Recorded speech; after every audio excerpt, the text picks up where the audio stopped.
হাদিসে আছে আল্লাহর কোন বান্দা যখন তওবা করে আল্লাহ তখন ফেরেশতাদেরকে বলে, আমার ফেরেশতারা 7 আসমান আর জান্নাত সাজিয়ে দাও।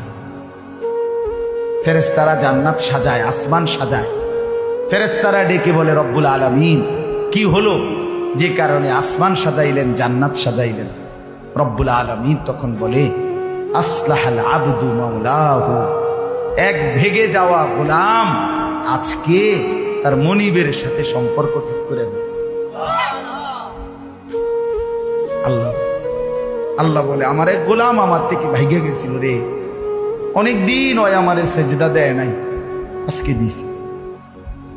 অনেকদিন সে আমারে ডাকে নাই, আমি খুব কষ্ট পাচ্ছিলাম।